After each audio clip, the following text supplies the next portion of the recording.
My name is Polly and I'm 27 years old. This is the story of how my life was entangled in a web of deceit and betrayal. But it's also the story where I rose from the manipulation and malice and got justice from both my husband and mother-in-law. I met Ralph, my husband, a charming and charismatic man, and was swept off my feet by his affectionate words and promises of a bright future. We fell madly in love and soon tied the knot, believing that our love would conquer all. However, little did I know that our love story would take a treacherous turn. The source of my torment was none other than Ralph's mother, Martha. From the beginning, she harbored a deep resentment towards me, viewing me as an intruder in her son's life. She was one of those mothers. Someone needs to do some deep psychosocial research into why these types of mothers act the way they do, because this is getting out of hand. Ralph had been providing Martha with his entire salary for the past 7 years. Yep, he was one of those sons, leaving our own financial stability hanging by a thread. It was a betrayal that cut deep, tearing at the very fabric of our marriage. I begged and begged him throughout the years to stop doing it, but he would always brush me off, indicating that his mother took precedence over the new family he was trying to build. Unfortunately, though, I didn't do much to stop it. You might be wondering why that is, and well, I was 20 years old at the time we got married. I was a kid, a bumbling, naive little girl who thought that one day my husband would simply realize his wrongdoings and change because his love for me simply ran that deep. I know, I was a fool to feel this way. But I didn't know any better, and unfortunately I was too afraid to speak up against both Ralph and Martha. The two of them apparently were a package deal, and their being arrogant and hot-headed was not a good combination. They were a mighty force of evil and destruction, and it took me 7 years to properly figure that out. As the years went by, the tensions between Martha and I escalated. She would belittle me at every opportunity, making it clear that I was not welcome in her house or her life, and that my being in her presence was a privilege that many could not afford. I would try and raise my concerns to my husband, but he shunned me each time, not caring that I was being verbally and emotionally abused by this woman. This made him complicit in the torment, and for that, I couldn't forgive him either. One fateful day when Ralph lost his job, the true extent of her animosity became painfully clear. She wasted no time in kicking me out, claiming that the house that Ralph and I were staying in was hers, and that I had to leave, crushing my spirit and leaving me vulnerable and homeless. Really, Martha, you hate me that much? How can you kick me out of a house that isn't even yours? It's not that I hate you, darling. I simply don't care for you. Besides, after Ralphie lost his job, there's no way that he's going to be able to support you anymore. That's why I have to take over. This is my house. And in certain ways, it's been my house all along. What do you mean? It was only he and I living in the house, and now you want to disrupt the family dynamic and the household funds by moving in? And what do you mean it was always your house? How? How dare you? How can you speak to me in such a way? How dare you even question me, you stupid girl? You don't need to know the details of anything, considering you're no longer a resident here. Well, I suppose despising you is no bother now since you're getting kicked out. Just wait until I tell Ralph all about your evil plan. I got out of the house and proceeded to call my husband, thinking that he would help me was a big mistake. Hello? What's going on? You seem upset. Upset doesn't even begin to describe it, Ralph. Your mother kicked me out of the house the same day you lost your job. What? Why? It's been going on for years, Ralph. You've been giving her your entire salary without even considering our financial stability.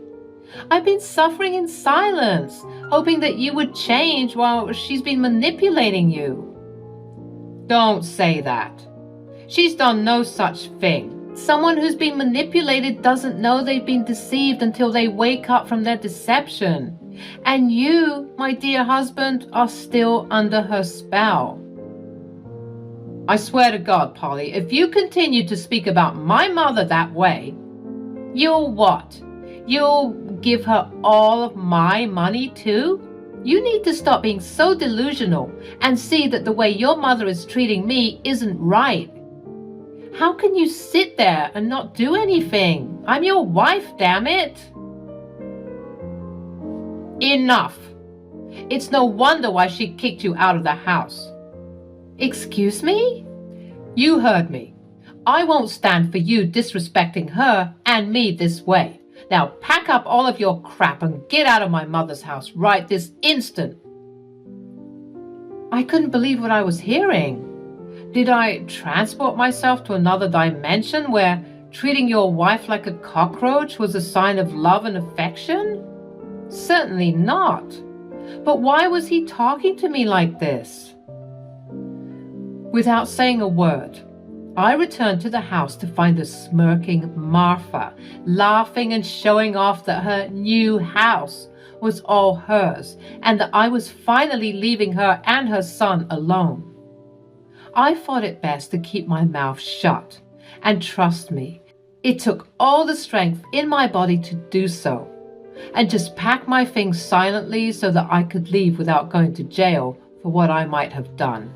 As much as I was angry, I was also obviously hurt and confused. What sort of mother-in-law would treat her daughter-in-law this way? I sought refuge with a friend, nursing my wounds and gathering the shattered pieces of my life. The despair fueled a fire within me, a determination to seek retribution for the injustice I had suffered. I couldn't let Martha's actions go unanswered. I also couldn't let my stupid husband Ralph off the hook either. They both had to pay. My friend kept on telling me how I couldn't let these actions go unpunished. She was only fueling the fire further, and so I decided to return to the house to give that lady a piece of my mind. For the second time that day, I stood in front of Martha's house, my heart pounding with a mixture of nervousness and determination. It was time to confront her and make her face the consequences of her actions. As I stepped inside, a wave of memories flooded over me. This house had been a place of pain, of manipulation, but very soon it would become a symbol of my victory. What are you doing here, Polly? You have no right to be in my house. Oh, I think you'll find that I do, Martha. After all, it was your actions that led me here. Martha's face contorted with surprise and disbelief.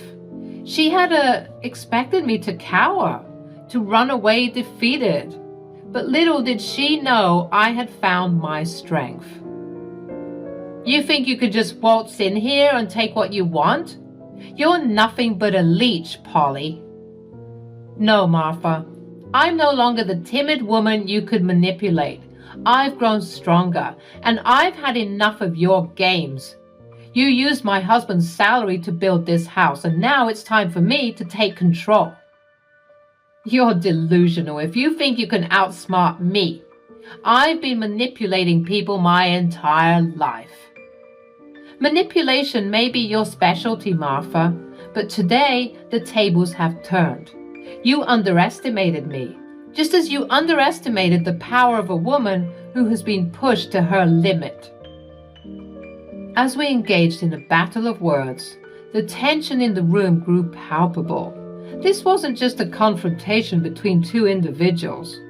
It was a clash of wills, a fight for justice.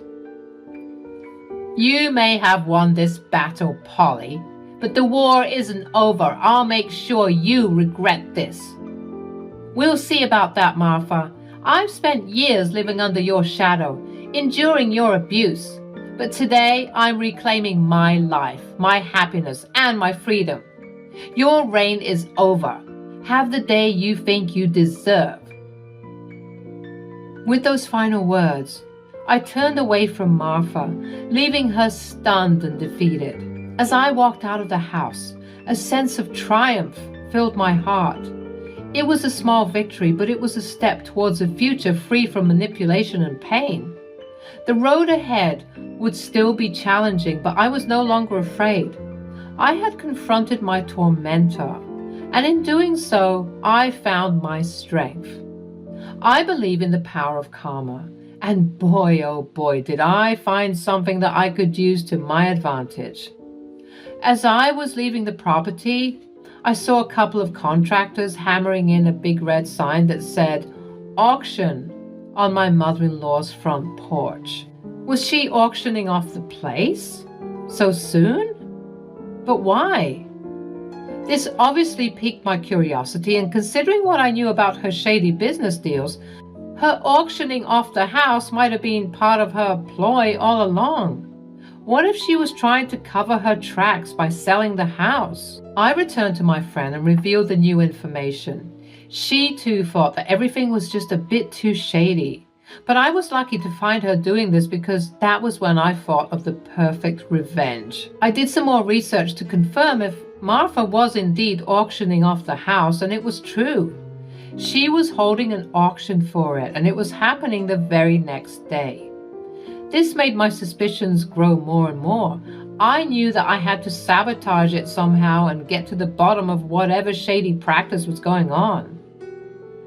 The next day, I stumbled upon an auction notice for Martha's house.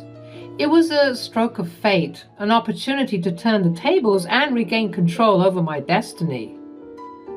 With a newfound sense of purpose, I meticulously planned my revenge. I studied the housing market, calculated the maximum bid I could afford, and prepared myself to confront Martha in the most unexpected way. Little did Martha know that I had risen from the ashes, transformed by the strength that adversity had bestowed upon me. I walked into the auction room, my heart pounding with a mixture of nervousness and determination. But of course, I was stopped by the people who had made my life a living hell for the past 7 years. "Oh, for the love of... What are you doing here? You're obsessed with us, aren't you? I told you not to be here. I'm still very upset with you." "Yeah? Well, the feeling is mutual, believe me. I'm here for the auction." They both gasped in unison.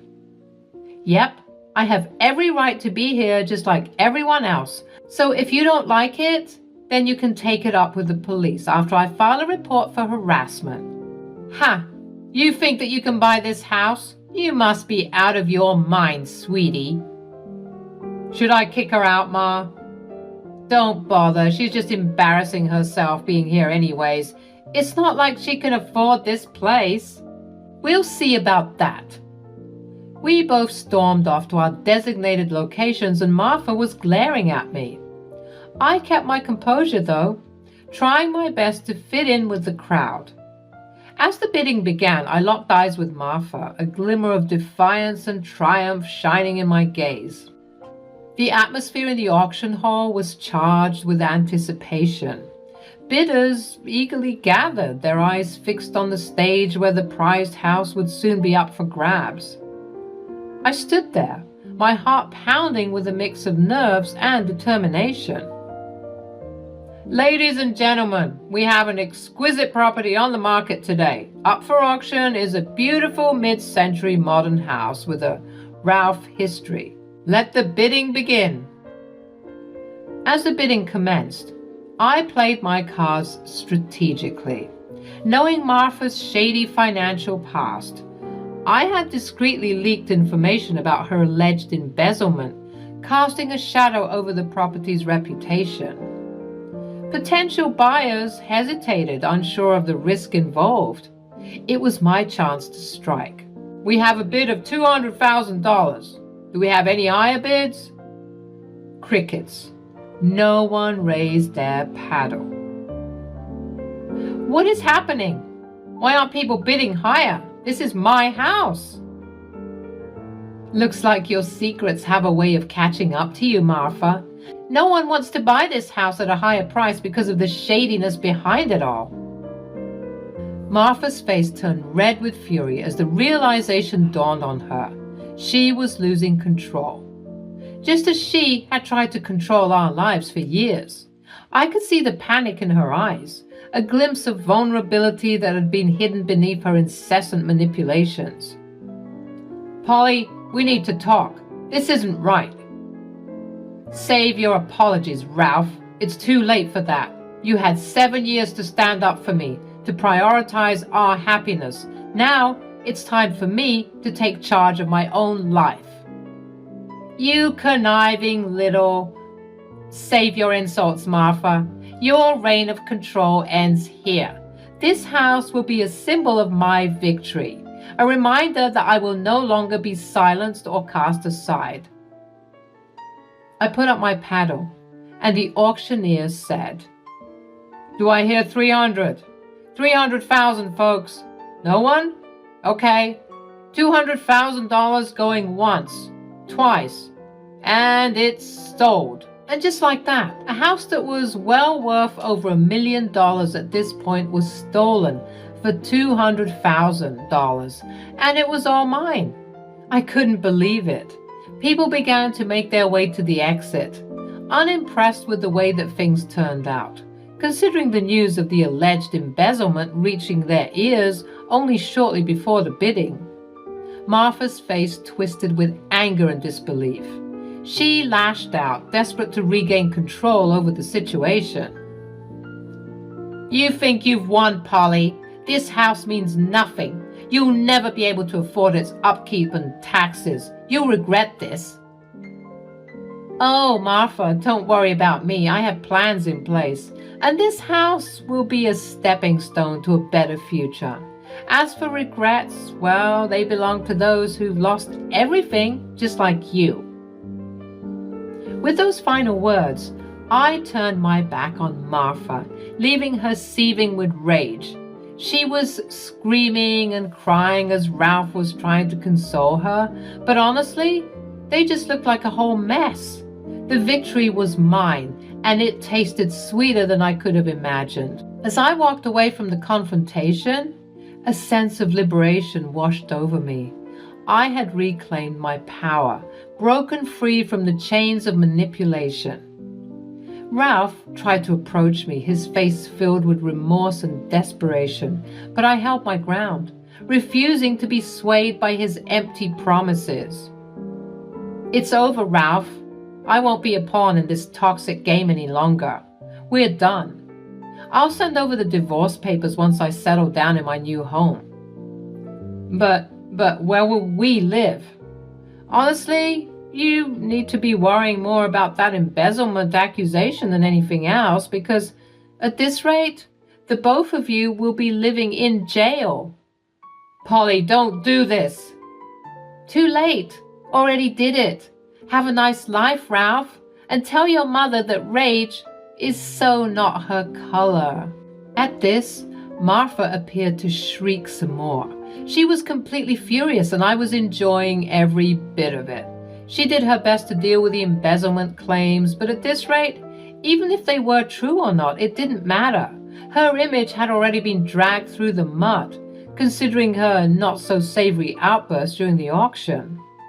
People saw an unhinged and aggressive woman, and they wanted to steer clear of that as best as possible. With my head held high, though, I walked away from the crumbling remnants of my past. The confrontation had marked a turning point in my life, a moment of clarity and strength. I knew there would be challenges ahead, but I was ready to face them with a newfound resilience.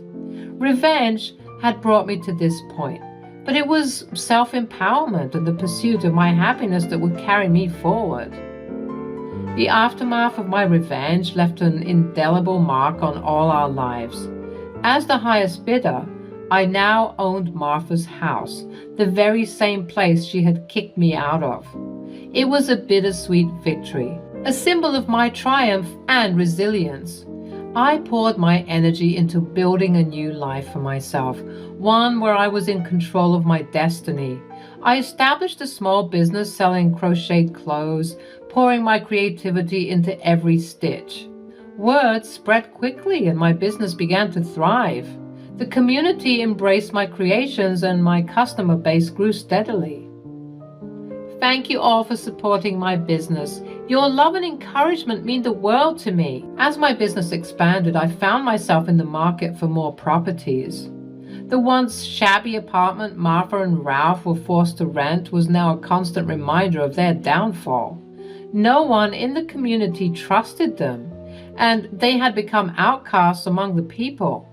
Ralph would still call me from time to time, begging to come over, just so that he and Martha could have a hot shower, but I refused. I can't believe how everything fell apart, Polly. I never imagined it would come to this. Those are simply the consequences of your selfish and greedy actions. You should have stood up for me all those years ago. You should have told your mother that what she was doing wasn't right. Their lives had unraveled like a snowball effect.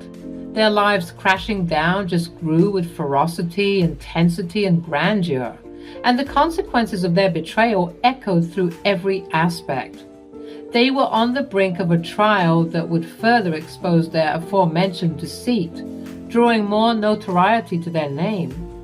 The weight of their actions bore heavily upon them, leaving them with a lingering sense of emptiness and increased frustration and malice. One day, she herself called me. I have lost everything, Polly. My son doesn't love me anymore. I've lost the community's trust. I'm left with nothing. You have to help me. The consequences of your choices have caught up with you, Martha. But this was never solely about revenge. It was about seeking justice and reclaiming my power. I hope that you get everything that you deserve, be it good or bad. The community rallied behind me, offering support and admiration for my resilience, which also brought in more customers to my business. Through my success, I found a newfound understanding of my own strength and determination. The sense of closure I had yearned for was finally within my grasp. As I gazed upon the properties I now owned, I realized that revenge had propelled me forward. But it was my perseverance and resilience that brought me true fulfillment. The past had shaped me, but it would no longer define me. With each passing day, I embraced the beauty of my journey, leaving the shadows of betrayal behind.